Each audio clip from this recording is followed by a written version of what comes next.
Hello class 10th। तो आज हम लोग लेक्चर नंबर 7 के साथ प्रोसीड कर रहे हैं। तो हम लोग चैप्टर नंबर 1 स्टडी कर रहे थे, हमारा chemical reactions and chemical equations. उसमें हम लोगों ने काफ़ी कुछ पढ़ लिया। आप लोगों ने बैलेंसिंग पढ़ लिया, किस तरीके से केमिकल इक्वेशंस को बैलेंस किया जाता है और बैलेंसिंग को और ज़्यादा इन्फॉर्मेटिव कैसे बना सकते हैं, उसको हमने लास्ट लेक्चर में स्टडी किया था, जिसमें आप लोगों ने बात कर दी कि सर हम हीट इंडिकेट कर सकते हैं। वहाँ पे आप बता सकते हो हीट आपकी रिएक्शन में रिलीज़ हो रही है या आपको हीट सप्लाई करनी पड़ रही है। उसी में आप जो कंडीशंस हैं, फिजिकल कंडीशंस, वो भी लिख सकते हो। केमिकल रिएक्शन के लिए कुछ नेसेसरी फिजिकल कंडीशंस हो सकती हैं, उनको हम लिखा जा सकता है। उसके अलावा एक काम और करा था हम लोगों ने, फिजिकल स्टेट साथ में मेंशन किया था केमिकल इक्वेशंस में, to give the complete information. तो ये सारी चीज़ें हमने बात की थी लेक्चर नंबर 6 के अंदर। होपफुली उसको हम लोगों ने ध्यान से देखा होगा और समझ में आया होगा हम लोगों को। अभी हम इसके आगे चलने वाले हैं। आज थोड़ा सा हम फ्रेश टॉपिक स्टार्ट कर रहे हैं। तो पहले से लिंक सिर्फ इतना है कि हमें पता होना चाहिए केमिकल इक्वेशंस क्या, उनको बैलेंस कैसे करते हैं। और अभी हम देखने वाले हैं कि जितनी भी केमिकल इक्वेशंस होती हैं या जितने भी केमिकल रिएक्शंस होते हैं, तो हम सोच सकते हैं कि sir there are thousands of chemical reactions जो आप डेली लाइफ में भी देखते हो, या कुछ ऐसे रिएक्शंस होंगे जो आप अपने केमिस्ट्री लैब में देखोगे, कुछ ऐसे केमिकल रिएक्शन होते हैं जो प्रैक्टिकली आपका इस्तेमाल होते हैं। तो ये जो डिफरेंट टाइप के केमिकल रिएक्शंस है, इतने सारे केमिकल रिएक्शन, इनको हमें स्टडी करना है। तो ऑटोमेटिकली इतने सारे केमिकल रिएक्शंस को एक एक करके स्टडी करना काफ़ी डिफिकल्ट है। तो हम लोगों ने काम करा, हमने कहा कि सभी केमिकल रिएक्शंस को क्यों ना ग्रुप्स में डिवाइड कर दिया जाए। तो हम लोगों ने क्या करा, केमिकल रिएक्शंस को क्लासीफाई करा। तो केमिकल रिएक्शंस को जब हम लोग क्लासीफाई करते हैं तो देर आर 5 ग्रुप्स आते हैं, या आप ये कह लो there are 5 types of chemical reactions. तो मैं सबसे पहले यहाँ पे भी इनकी बात करने वाला हूँ, कौन कौन से 5 टाइप के केमिकल रिएक्शंस हैं। और इस लेक्चर में हम कौन कौन से केमिकल रिएक्शंस की बात करेंगे वो आप देख सकते हो। हम कॉम्बिनेशन रिएक्शंस की बात करेंगे और डीकॉम्पोजिशन रिएक्शंस की बात करेंगे। हालांकि सबसे पहले मैं देखना चाह रहे हैं कि सर कौन कौन से टाइप्स के केमिकल रिएक्शंस होते हैं। तो लेट्स स्टार्ट विद दैट।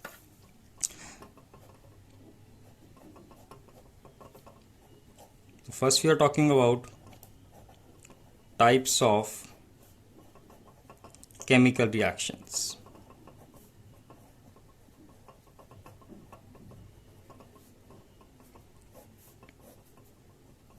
तो जैसे कि मैंने कहा देयर आर 5 टाइप्स, तो एक एक करके ज़रा देख लेते हैं। सबसे पहला टाइप जो है that is combination reaction.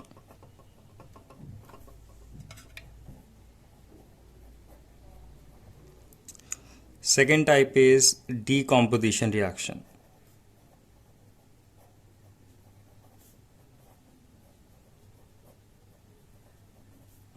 Third type is displacement reaction. इसको कई बार सिंगल डिस्प्लेसमेंट भी कह दिया जाता है, डिस्प्लेसमेंट रिएक्शन या single displacement reaction. Then fourth one is double displacement reaction.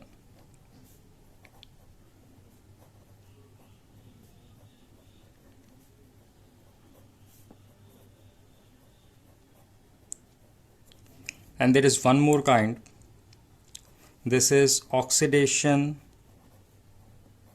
and reduction reaction. ये ऑक्सीडेशन रिडक्शन एक ही टाइप है।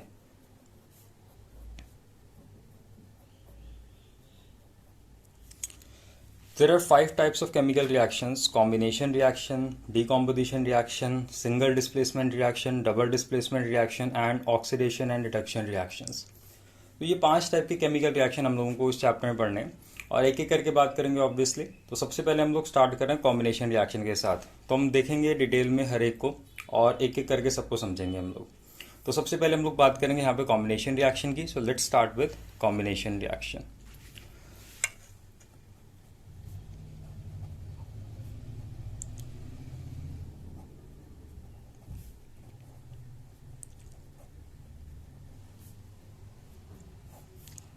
कॉम्बिनेशन रिएक्शन कौन से होते हैं, जैसे नाम से थोड़ा सा आइडिया लग रहा है कंबाइन हो जाना। तो एक्चुअली यहाँ पे क्या होता है आपका, यहाँ पे दो या दो से ज़्यादा सब्सटेंसेस आपके कंबाइन होंगे और कंबाइन होकर एक सिंगल सब्सटेंस फॉर्म करेंगे। या आप ऐसे कह सकते हो कि आपके दो या दो से ज़्यादा रिएक्टेंट्स होंगे and they will combine to form a single product, और वो एक ही प्रोडक्ट बनाएंगे। इस टाइप के केमिकल रिएक्शन को कॉम्बिनेशन रिएक्शन कहा जाता है। तो मैं पहले इसको डिफाइन करता हूँ और उसके बाद कुछ एग्जाम्पल देखते हैं इसको और क्लियर करने के लिए। So the chemical reaction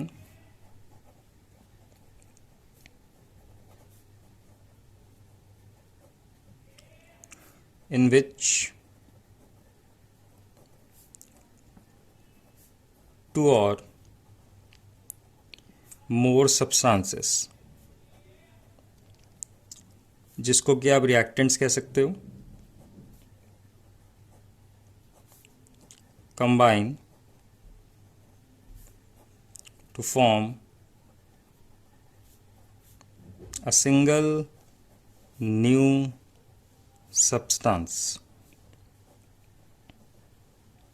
ये आप कह लो product, is called combination reaction.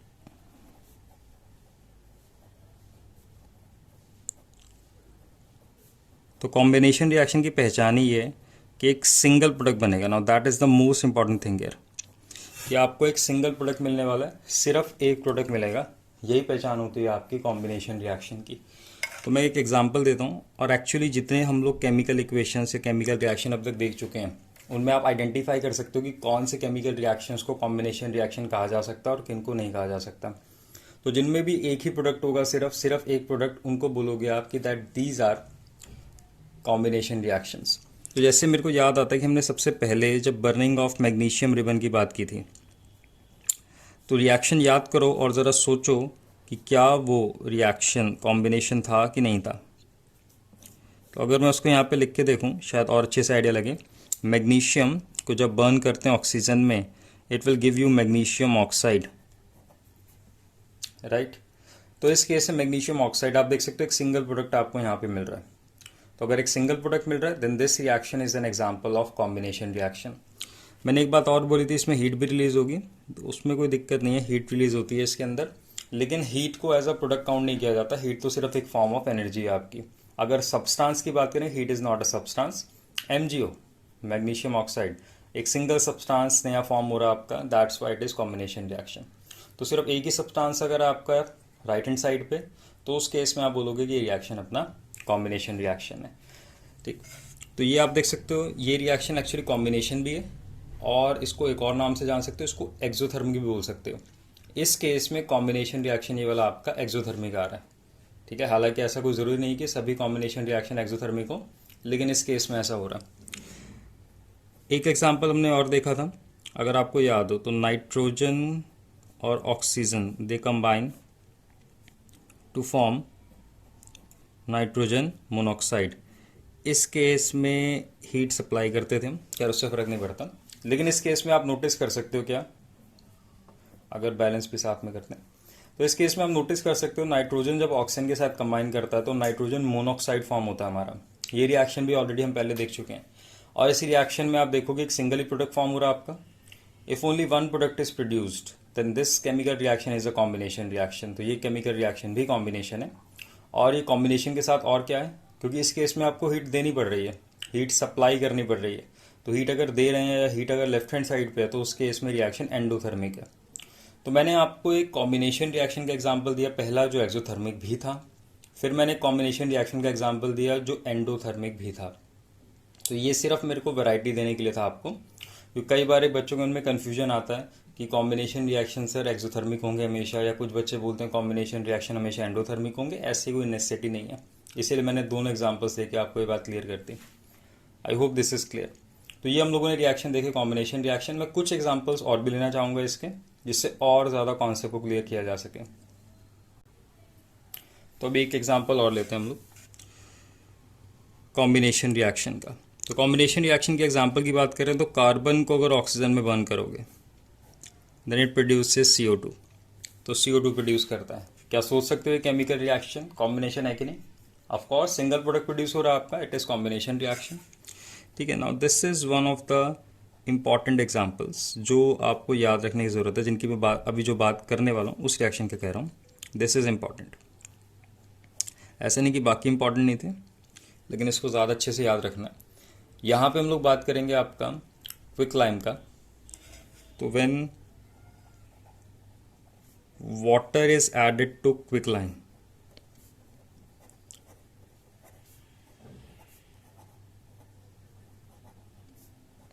Quicklime क्या होता है? It is calcium oxide, CaO, calcium oxide. This is quicklime. तो अभी इसमें वाटर ऐड कर दिया हम लोगों ने. जब वाटर ऐड करेंगे तो क्या होगा, ज़रा वो देखने वाले हैं. तो मैं इसको रिएक्शन को लिखता हूँ, calcium oxide plus water and you will get calcium hydroxide. इस केस में आपको प्रोडक्ट मिलेगा कैल्शियम हाइड्रोक्साइड और साथ में ढेर सारी हीट रिलीज होगी। तो ये कैल्शियम हाइड्रोक्साइड जो प्रोड्यूस हो रहा है, ये कैल्शियम हाइड्रोक्साइड तो इसका केमिकल नेम हो गया, ऐसे ही कैल्शियम ऑक्साइड इसका केमिकल नेम है, लेकिन इनके कॉमन नेम्स भी हैं। तो जैसे इसका कॉमन नेम मैंने आपको बताया क्विकलाइम, ऐसे इसका कॉमन नेम जो है दैट इज स्लेक्ट लाइम। तो ज़्यादातर आपको कैल्शियम हाइड्रोक्साइड की बजाय स्लेक लाइम लिखा हुआ मिलेगा। तो स्लेक लाइम जो है ये याद रखना पड़ेगा। क्विक लाइम तो जैसे आपको क्विक लाइम याद रखना पड़ेगा CaO के लिए, वैसे इसके लिए स्लेक लाइम याद रखना पड़ेगा। तो केमिकल नेम्स तो हम लोग नाम से या फॉर्मूला से पता लगा लेते हैं, लेकिन आपको जो कॉमन नेम्स हैं you have to remember this, इनको याद रखना पड़ेगा। There is no other option. Okay, तो अभी आप देख सकते हो ये chemical reaction, is it a combination reaction? Yes, this reaction is a combination reaction, क्योंकि एक सिंगल प्रोडक्ट प्रोड्यूस हो रहा है आपका कैल्शियम हाइड्रोक्साइड। लेकिन ये जो कैल्शियम हाइड्रोक्साइड बन रहा है या जो स्लेक लाइम बन रहा है, क्या इसका कोई प्रैक्टिकल यूज है? Does it have any practical use? तो जैसे हमने लिखा when water is added to quicklime then slake lime is produced, जैसे कि हम देख सकते हैं रिएक्शन में हमारे slake lime is produced along with huge amount of heat। लेकिन क्या इस रिएक्शन का कोई यूज़ है? कहीं पे हम इसको इस्तेमाल कर सकते हैं? तो एक्चुअली में इस रिएक्शन को हम लोग इस्तेमाल करते हैं। तो लेट अस सी वेयर। तो इसलिए मैं नोट में लिखने वाला हूँ।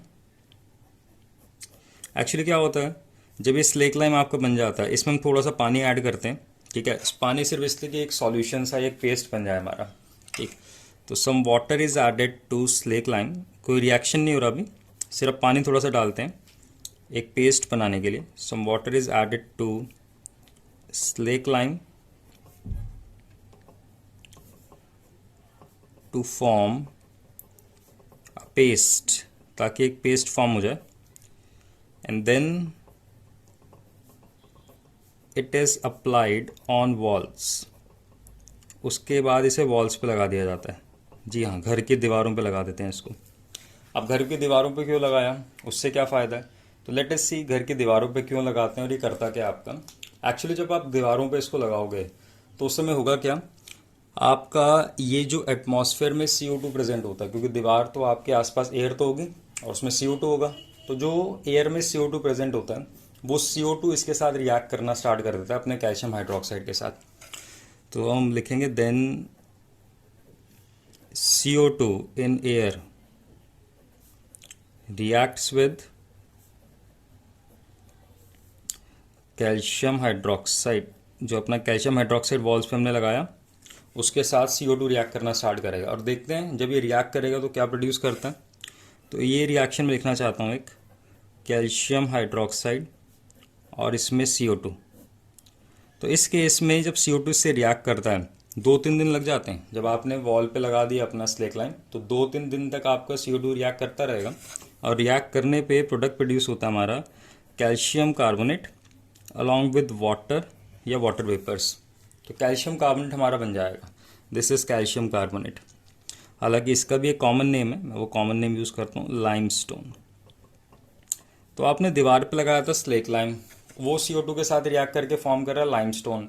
तो ये प्रोसेस करा क्यों, लाइमस्टोन में कन्वर्ट हो गया तो उससे फ़ायदा क्या हुआ? तो ये क्या होता है, दिस लाइमस्टोन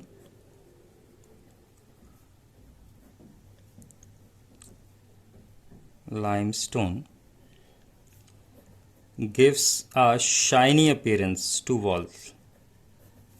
ये वॉल्स को एक शाइनी अपीयरेंस देता है, यानी स्मूथ फिनिश और चमकदार। It gives a shiny appearance to the walls, ठीक है, एंड वाइट कलर, और वॉल्स वाइट कलर की हो जाएंगी। Hence it is also called white washing, इसीलिए इसको वाइट वॉशिंग भी कहा जाता है। It is called white washing, ठीक है। अब ज़रा नोटिस करना, जो दूसरा केमिकल रिएक्शन मैंने यहाँ पे लिखा हुआ है, can you see this chemical reaction? तो क्या ये कॉम्बिनेशन रिएक्शन है? नहीं, ये कॉम्बिनेशन रिएक्शन नहीं, क्योंकि इसमें दो प्रोडक्ट्स हैं। This is not a combination reaction. अगर सिंगल प्रोडक्ट होता सिर्फ तो कॉम्बिनेशन होता, लेकिन CaCO3 के साथ H2O भी बन रहा है, तो this reaction is not a combination reaction. लेकिन फिर भी इसको यहाँ पे क्यों लिखा गया? क्योंकि ये मैं कॉम्बिनेशन रिएक्शन का एग्जाम्पल नहीं बता रहा था, बल्कि हमने जो कॉम्बिनेशन रिएक्शन का एग्जाम्पल पहले देखा था अपना क्विकलाइम वाला वाटर के साथ, उसका मैं थोड़ा सा एक्सप्लेनेशन दे रहा था कि इसको प्रैक्टिकली किस तरीके से यूज़ किया जाता है। तो इसलिए ये रिएक्शन साथ में बताना पड़ा।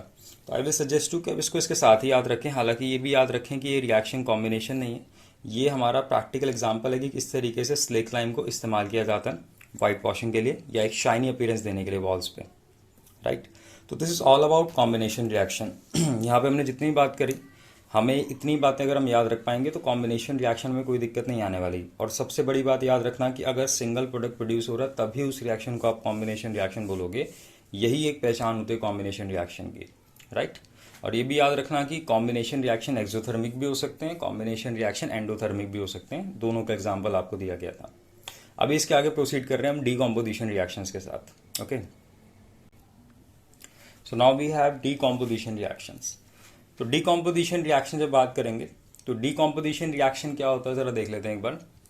डीकॉम्पोजिशन रिएक्शन में हमारे पास एक सिंगल सब्सटेंस होगा पहले, यानी एक सिंगल रिएक्टेंट होगा, और उस सिंगल रिएक्टेंट से आपका कई सारे सब्सटेंसेस, दो या दो से ज़्यादा सब्सटेंसेस प्रोड्यूस होते हैं। इस टाइप के केमिकल रिएक्शन को हम डीकॉम्पोजिशन रिएक्शन बोलते हैं। तो एक सिंगल रिएक्टेंट होगा और कई सारे प्रोडक्ट बनेंगे, इस टाइप के रिएक्शन को डीकॉम्पोजिशन बोलेंगे। अगर आप थोड़ा सा इस बात को सोच पा रहे हो तो आप ये भी सोच पा रहे होगे कि ये कॉम्बिनेशन का बिल्कुल उल्टा है। कॉम्बिनेशन में दो या दो से ज़्यादा रिएक्टेंट्स थे, डीकॉम्पोजिशन में एक सिंगल रिएक्टेंट है। और कॉम्बिनेशन रिएक्शन में दो या दो से ज़्यादा रिएक्टेंट से एक सिंगल प्रोडक्ट बनता था, यहाँ एक सिंगल रिएक्टेंट से दो या दो से ज़्यादा प्रोडक्ट बनेंगे। तो आप देख सकते हो एग्जैक्टली उल्टा हो चुका है यहाँ पे। तो अगर इसको हम डिफाइन करने की कोशिश करें, so the chemical reaction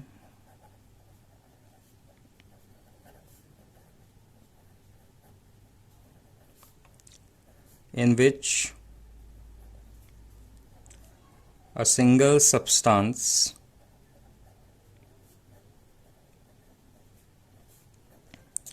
breaks or decomposes, decomposes या break लिख लो, कोई भी एक लिख सकते हो, breaks or decomposes into two or more new substances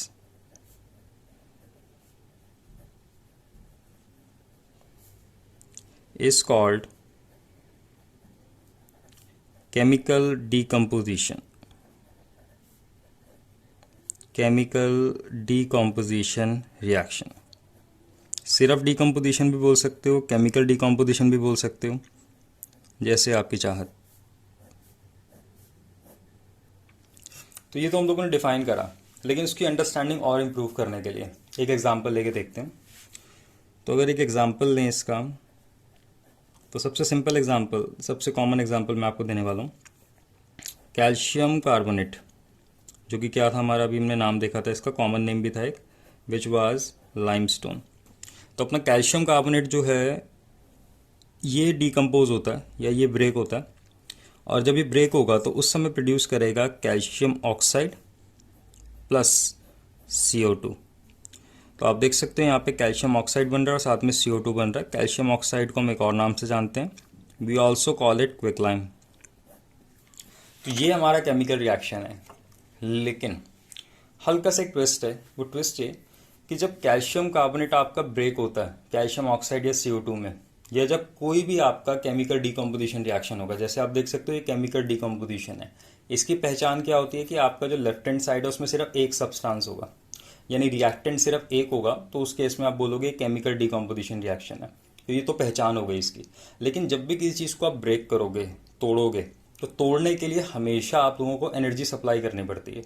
तो डिकम्पोजिशन कोई भी रिएक्शन अगर आपको मिलेगा तो उसमें एक खास बात आपको नोटिस करने को मिलेगी कि जो भी सब्सटेंस के अंदर डिकम्पोजिशन रिएक्शन हो रहा है उसमें कुछ ना कुछ एनर्जी हमें देनी पड़ती है या कुछ ना कुछ हमें एनर्जी सप्लाई करनी पड़ती है।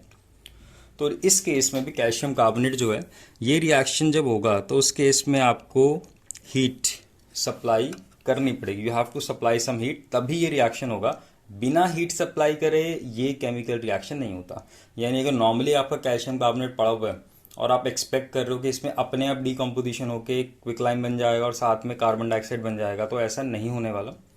ऐसे केस में आप लोगों को खुद पहले हीट सप्लाई करनी पड़ती है और उसके बाद जाके आपका डीकम्पोजिशन रिएक्शन होगा, जो कि यहाँ पे कैल्शियम ऑक्साइड बनाएगा और CO2 बनाएगा। तो इस चीज़ को ध्यान रखना। और एक छोटी सी बात और, मैं जितने भी केमिकल रिएक्शंस यहाँ पे लिख रहा हूँ, आई विल सजेस्ट यू कि ये सारे केमिकल रिएक्शंस को आप खुद बैलेंस करके देखें। अगर मैं यहाँ पे केमिकल रिएक्शंस को बैलेंस नहीं कर रहा या केमिकल इक्वेशंस को बैलेंस नहीं कर रहा, तो आई will suggest you balance these chemical equations yourself. जितने भी केमिकल रिएक्शंस हैं उनके इक्वेशंस मैं यहाँ पे लिख रहा हूँ।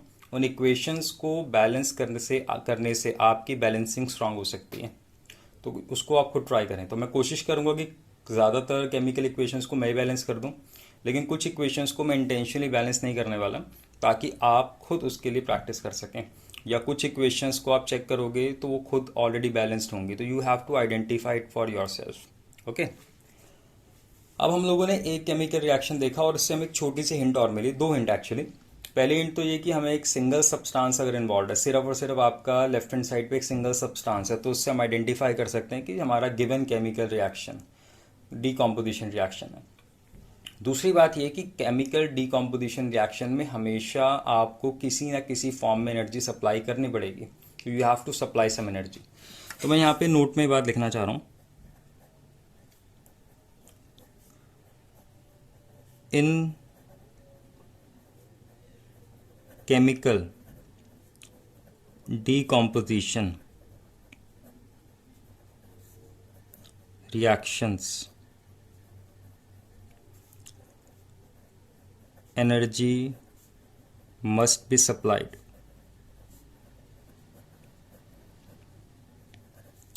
ठीक है, अगर एनर्जी सप्लाई कर रहे हैं तो क्या मैं बोल सकता हूँ कि ये एंडोथर्मिक होंगे?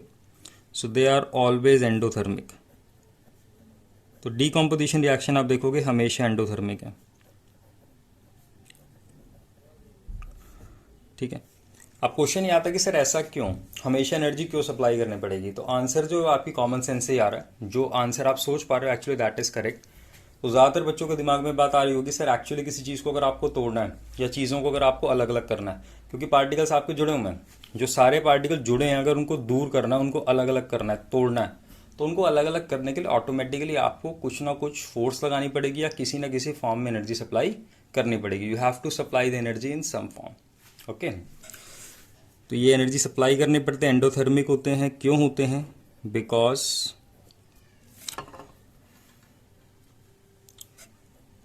To break a substance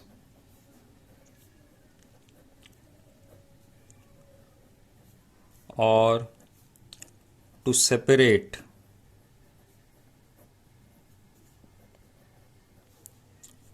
the atoms in a substance,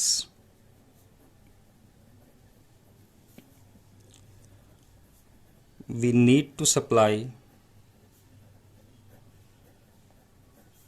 the energy to overcome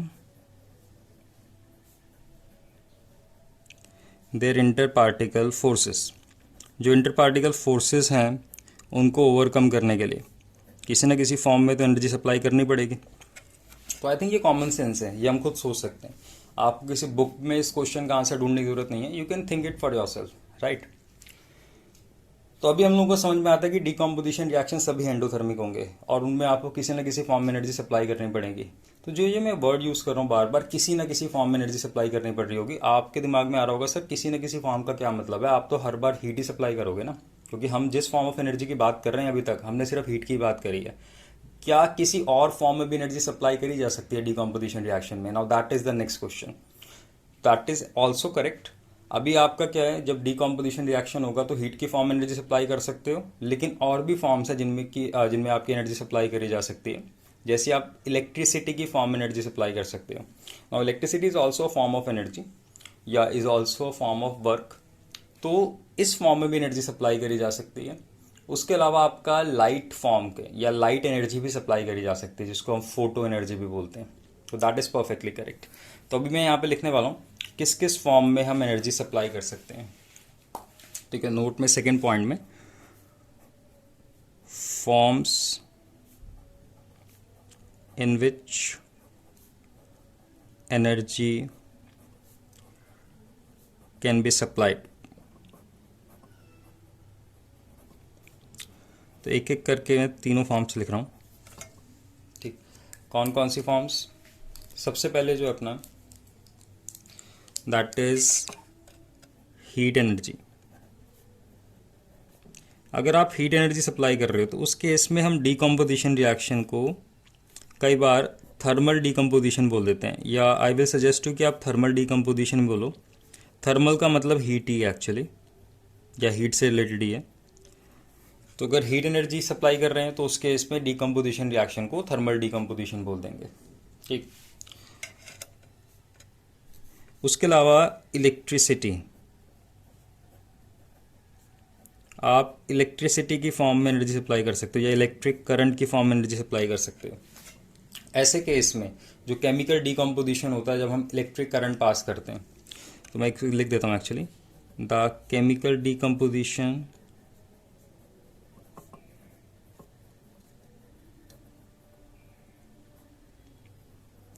इसको हटाते हैं, in which electric current is passed, electric current is passed, ठीक है, in a solution with ions is called electrolysis। इसको electrolysis बोलते हैं। तो अगर इलेक्ट्रिसिटी सप्लाई कर रहे हो तो मैं सिंपली जैसे हीट जब सप्लाई कर रहे थे उसको थर्मल डीकम्पोजिशन कह रहे थे, जब इलेक्ट्रिसिटी सप्लाई करोगे तो उसको इलेक्ट्रोलिसिस बोलेंगे। ठीक है, तो आप देख सकते हो डीकम्पोजिशन रिएक्शन के भी टाइप्स निकलते हुए आ रहे हैं।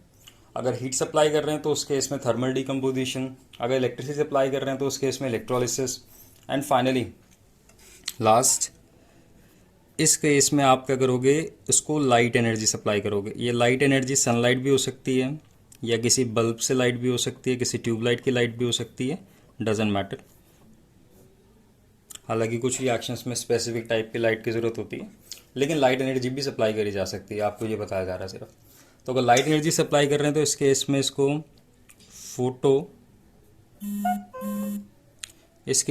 फोटो डीकम्पोजिशन बोल सकते हो, photo decomposition.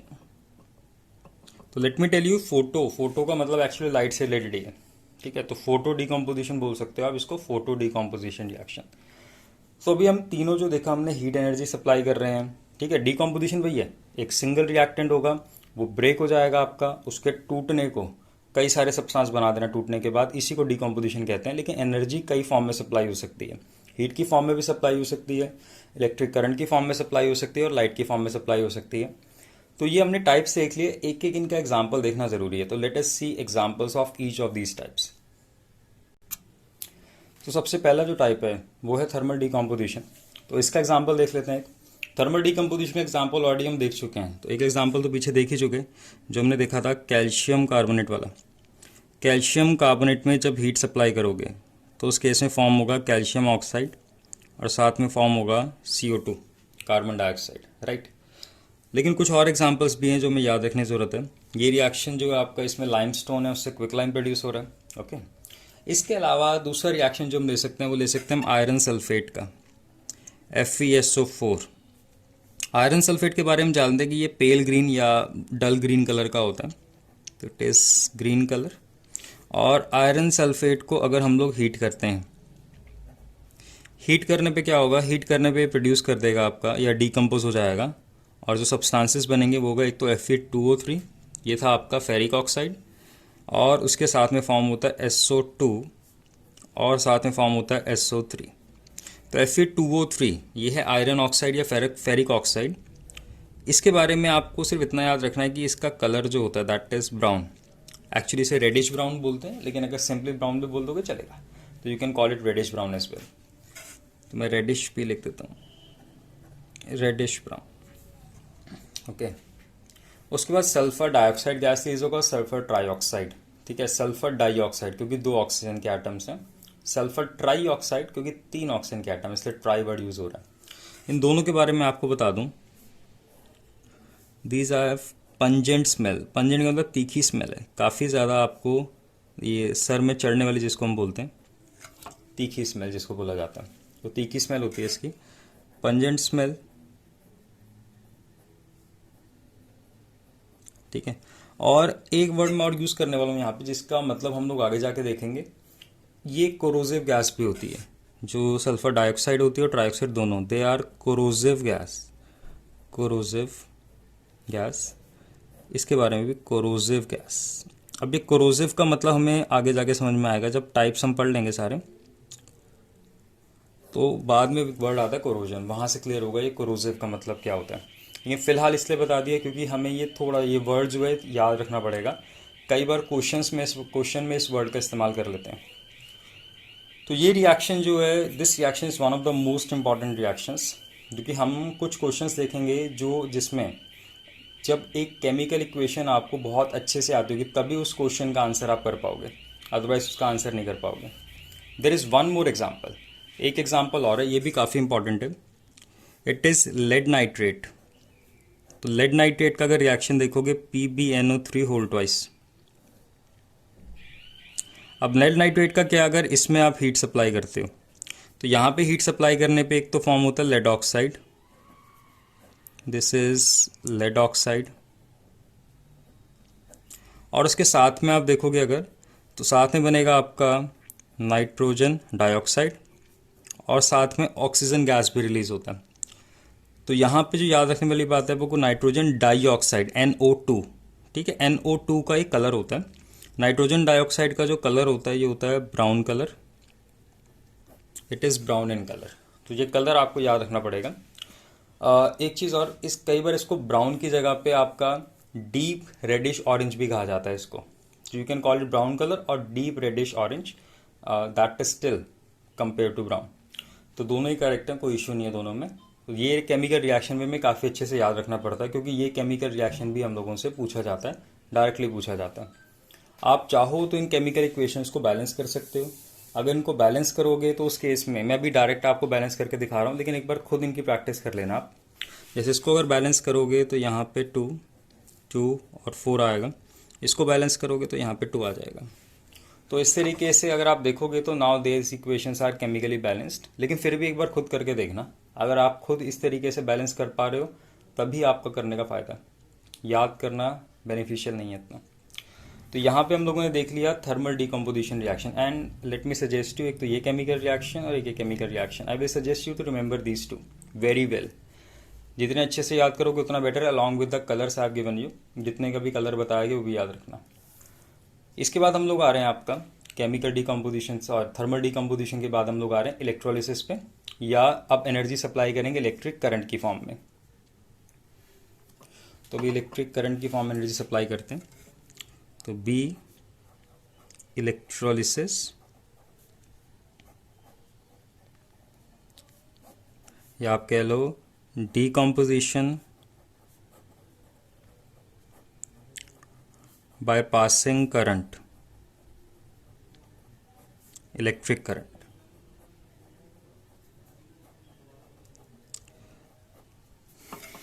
Electric current pass करके इलेक्ट्रोलिसिस होता है, या डिकम्पोजिशन जो होगा उसको इलेक्ट्रोलिसिस बोलेंगे।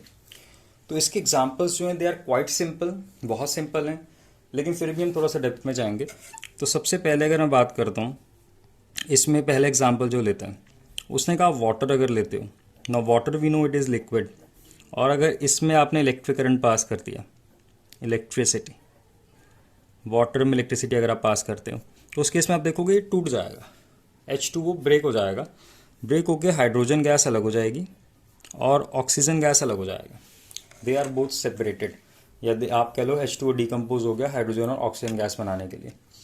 I can even balance this, इसको बैलेंस करोगे तो इस तरीके से कुछ बैलेंस होने वाला है हमारा। तो आप देख सकते हो कि यहाँ पे हम लोगों को केमिकल इक्वेशन देखने में काफ़ी सिंपल लग रही है, लेकिन अगर थोड़ा इसके बारे में ध्यान से सोचोगे तो आपको थोड़ी दिक्कत से फील होगी कि सर आप कह रहे हो पानी में करंट पास करना है। अभी पानी के अंदर या वाटर के अंदर करंट कैसे पास किया जाता है? Is there a proper method, is there a proper setup? जी हाँ, एक प्रॉपर सेटअप है, उस प्रॉपर सेटअप की बात भी हम करने वाले हैं अभी। तो इस रिएक्शन को जो हमने यहाँ पूरा देखा है इसको बोलते हैं इलेक्ट्रोलिसिस ऑफ वाटर। और ये एक्चुअल में कैसे परफॉर्म किया जाता है उसके लिए एक एक्टिविटी हमारे पास है, दैट विल डिस्कस। खैर, इसके बाद कुछ और भी रिएक्शंस हैं, उनको भी मैं लिख देता हूँ। एक रिएक्शन होता है आपका NaCl, लेकिन ये लिक्विड NaCl है। I hope you understand the meaning of liquid. Liquid का मतलब ये नहीं कि हमने पानी में घोला है। लिक्विड NaCl का मतलब है कि NaCl हमने लिया और उसको गर्म करते करते उसके मेल्टिंग पॉइंट से हम पार ले गए उसको। मेल्टिंग पॉइंट भी शायद हमने आपको बताया था 801 डिग्री सेल्सियस। तो आप इसको हीट करते करते 801 डिग्री सेल्सियस से आगे ले गए, तब आपका NaCl आपको लिक्विड मिलेगा या मॉल्टन NaCl आपको मिलेगा। उसमें जब इलेक्ट्रिसिटी पास करोगे, when you pass electricity through it, then you get Na and chlorine gas. तो उससे आपको सोडियम मेटल अलग होकर मिल जाता है। और इसी के अलावा एक और है आपका Al2O3, ये होता है एल्यूमिनियम ऑक्साइड। ये भी आप लिक्विड लोगे, यानी ये भी मॉल्टन। तो इसको भी आप हीट करोगे और हीट करोगे इसके बियॉन्ड इट्स मेल्टिंग पॉइंट, तब इसमें जब इलेक्ट्रिसिटी पास करी जाएगी तो Al2O3 लिक्विड का, I hope you know the meaning. तो Al2O3 लिक्विड आप लो, उसमें आप इलेक्ट्रिसिटी पास करो। इलेक्ट्रिसिटी पास करने से क्या होता है, एल्यूमिनियम अलग हो जाता है और ऑक्सीजन अलग हो जाता है। Again you can balance this, इसको बैलेंस कर सकते हैं। बैलेंस करोगे यहाँ पे, तो यहाँ पे आपका आई थिंक इस तरीके से बैलेंस हो जाएगा। This equation is also balanced. तो these chemical equations can be balance very easily. लेकिन आप देख सकते हो सारे एग्जाम्पल्स जो हैं ये इलेक्ट्रिसिटी के, इलेक्ट्रोलिसिस के। These are all the examples of electrolysis. Is it clear? तो मैंने ये एक्टिविटी डिस्कस नहीं करी आपसे, किस तरीके से इलेक्ट्रिसिटी पास करके आप इलेक्ट्रिसिटी पास कैसे करोगे एक्चुअल में। तो मैं ये फर्स्ट वाला जो रिएक्शन है इसकी एक्टिविटी तो डिस्कस करूँगा अभी, मतलब अभी या नेक्स्ट लेक्चर में। लेकिन ये बाकी दोनों जो आपके रिएक्शंस हैं इनकी जो एक्टिविटी है या इनके जो प्रोसेस होते हैं they will be discuss further in chapter number 3 metals and non metals. तो उसकी बात अभी आप इस चैप्टर में करोगे ही नहीं, बस ये रिएक्शन याद रखने ज़रूरी हैं आपके लिए, राइट। तो दो टाइप हम लोगों ने देख लिए इसके, और अब तीसरे टाइप पे आ रहे हैं, दैट इज फोटो डिकम्पोजिशन। तो फोटो डिकम्पोजिशन मतलब इस बार आप डिकम्पोजिशन रिएक्शन होगा, एक सिंगल सब्सटेंस होगा जिसका ब्रेकडाउन होगा, लेकिन जो एनर्जी सप्लाई कर रहे हैं वो लाइट की फॉर्म में। अब वो लाइट जैसे मैंने आपको बताया सनलाइट भी हो सकती है, किसी बल्ब की लाइट भी हो सकती है, किसी ट्यूबलाइट की लाइट भी हो सकती है, that doesn't matter for now. तो अभी यहाँ पे कुछ एग्जाम्पल हम लेना चाह रहे हैं कि ऐसा कब होता है या क्या कोई प्रैक्टिकल केसेस हैं जिनमें ऐसा होता है। तो प्रैक्टिकल केसेस ऐसे हैं, मान लो आपने क्या करा, आपने एक बाउल ले लिया। तो I hope this appears as a bowl, नहीं ये स्माइली लग रहा है। तो यहाँ पे अपना सन है लेट से, और सन से जो लाइट आ रही है तो मुझे लिखना पड़ेगा तभी सन लगेगा ये। नाउ दिस इज सन, और सन से अपनी लाइट रेज आ रही है यहाँ पे। इस बाउल के अंदर हमने क्या करा है, कुछ वाइट कलर का पाउडर है यहाँ पे, वाइट पाउडर। ये वाइट पाउडर क्या है, ये है सिल्वर क्लोराइड। तो सिल्वर क्लोराइड का पाउडर, वाइट पाउडर यहाँ पे पड़ा हुआ है, और इसको हमने सनलाइट में रख दिया। तो सनलाइट में रखने पे क्या होता है, सिल्वर क्लोराइड का डिकम्पोजिशन रिएक्शन होता है। तो सिल्वर क्लोराइड का डिकम्पोजिशन रिएक्शन अगर मैं लिखना चाहूँ तो AgCl, that is silver chloride. और जब इसका डिकम्पोजिशन होता है बाय सनलाइट कह लो या सिंपली लाइट कह लो, सनलाइट से, तो उस केस में सिल्वर अलग हो जाता है हमारा और क्लोरीन गैस अलग हो जाती है, and Cl2 gas, chlorine gas. देख सकते हो ये भी डिकम्पोजिशन है, सिंगल सब्सटेंस था सिल्वर क्लोराइड और इसने सिल्वर और क्लोरीन दो सब्सटेंसेस बनाए। दिस इज डिकम्पोजिशन, और एनर्जी जो सप्लाई कर रहे हैं वो लाइट की फॉर्म में। जैसे मैंने बताया AgCl का कलर जो है दैट इज़ वाइट, और जो सिल्वर, अब सिल्वर का कलर क्या होता है, ये होता है शाइनी ग्रे। तो शाइनी ग्रे कलर का होगा ये। तो ये रिएक्शन है। और इसी के साथ एक अगर आप चाहो तो सिल्वर क्लोराइड की जगह सिल्वर ब्रोमाइड भी ले सकते हो। तो सेम रिएक्शन, बस क्लोराइड की जगह ब्रोमाइड आ जाएगा, silver bromide. Again when you supply sunlight it will produce silver, but this time bromine gas is released। Bromine gas बनती है हमारी। ब्रोमीन गैस का कलर आई थिंक हम जानते हैं, reddish, deep reddish orange colour होता है इसका, या थोड़ा ब्राउनिश सा कलर होता है इसका ब्रोमीन गैस का। बाकी सिल्वर का कलर वही शाइनी ग्रे, और सिल्वर क्लोराइड का, ब्रोमाइड का जो कलर होता है दैट इज थोड़ा सा, मतलब कह लो डल येलो, डल वाइट होता है इसका, वाइटिश येलोविश थोड़ा सा, ठीक है, हल्का सा जो वाइट थोड़ा मैला सा होता है उस टाइप का कलर होता है सिल्वर ब्रोमाइड का। तो this type of chemical reaction that is photo decomposition. I hope photo decomposition is clear now. ठीक है, इस रिएक्शन का मैं छोटी सी बात बता दूँ इसके बारे में। ये दोनों रिएक्शन जो हमने लिखे हैं, these reactions are used in black and white photography.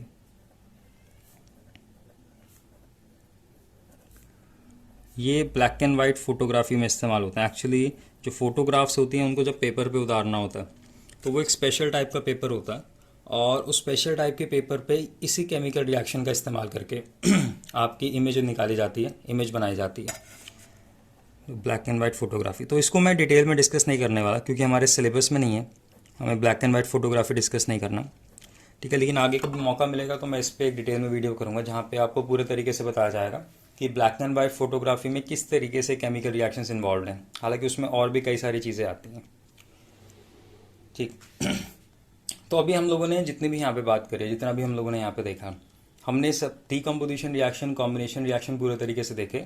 सिर्फ एक बात जो रह जाती है वो ये कि मैंने अभी आपको इलेक्ट्रोलिसिस ऑफ वाटर जो है उसकी एक्टिविटी प्रॉपर्ली भी हमने पूरी डिस्कस नहीं करी है, उसको हम डिस्कस करेंगे इस लेक्चर में, नहीं नेक्स्ट लेक्चर में डिस्कस करेंगे। फाइनली एक क्वेश्चन है जो हम लोगों से पूछा जाता है, question is asked to us. Question क्या पूछा जाता है? What are the practical applications और industrial applications? What are the practical और इंडस्ट्रियल एप्लीकेशंस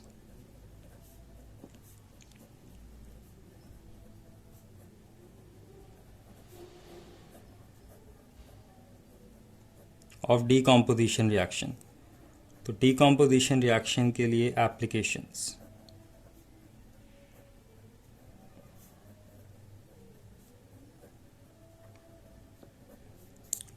तो मैं यहाँ पे सारी एप्लीकेशंस बता रहा हूँ, आप खुद डिसाइड करना कि कौन कौन सी आपको इंडस्ट्रियल लगती हैं। प्रैक्टिकल तो सारी ही हैं लेकिन वैसे इंडस्ट्रियल एप्लीकेशन कौन कौन सी हैं वो आप खुद सोच पाओगे। जैसे अगर मैं सबसे पहली एप्लीकेशन की बात करूँ, फर्स्ट एप्लीकेशन, तो हमने पीछे भी देखा था कि जो आपका NaCl का रिएक्शन देखा कि NaCl लिक्विड में जब इलेक्ट्रिसिटी पास करेंगे इट फॉर्म्स Na+Cl2, और एक और रिएक्शन देखा था Al2O3।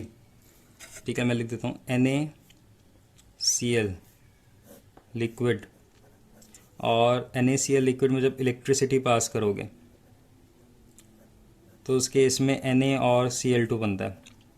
ऐसे हमने देखा आपका जो हमने देखा था Al2O3 के लिए भी, तो वो रिएक्शन में लिख नहीं रहा क्योंकि आपको एग्जाम में रिएक्शन लिखने की ज़रूरत नहीं है, लेकिन ये रिएक्शन से पता क्या चल रहा है दैट आप मेटल्स जो हैं प्योर मेटल्स एक्सट्रैक्ट कर सकते हो। तो एक्सट्रैक्शन ऑफ प्योर मेटल्स के लिए भी आपका डिकम्पोजिशन रिएक्शन यूज़ होता है। तो दे आर यूज्ड, तो ये इसकी एक्चुअल इंडस्ट्रियल एप्लीकेशन है, they are used for extraction of pure metals.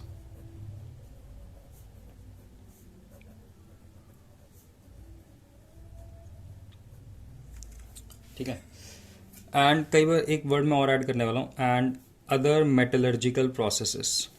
ठीक है, ये मेटलर्जिकल प्रोसेस का मतलब ये मेटल्स से रिलेटेड जो होते हैं, मेटल्स को एक्सट्रैक्ट करने वाले जो प्रोसेस होते हैं उनके लिए, एंड अदर मेटलर्जिकल प्रोसेसेस। तो ये सिर्फ आंसर इम्प्रूव करने के लिए, अगर सिर्फ एक्सट्रैक्शन ऑफ मेटल लिखोगे तब भी आपका आंसर परफेक्टली करेक्ट माना जाएगा।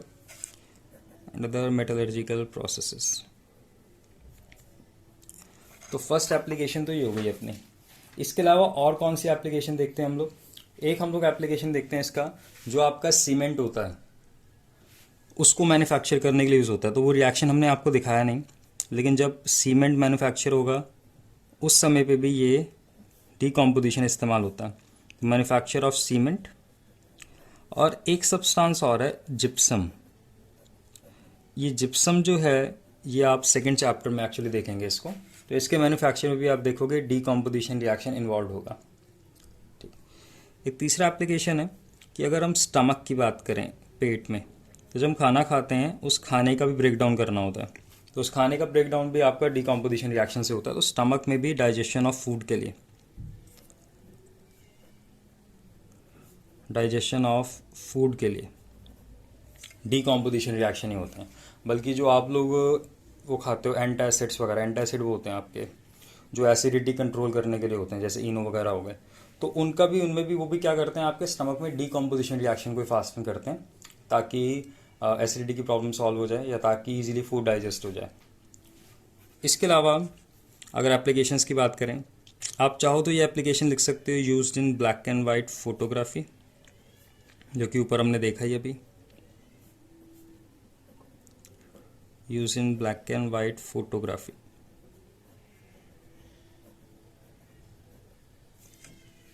राइट, तो इसमें इंडस्ट्रियल एप्लीकेशन अगर आती है तो मैं पहली 2 लिखने के लिए सजेस्ट करूँगा आपको। बाकी 2 एप्लीकेशन भी प्रैक्टिकल एप्लीकेशंस हैं, लेकिन सबसे पहले ये ऊपर वाले 2 एप्लीकेशन लिखनी ज़रूरी हैं।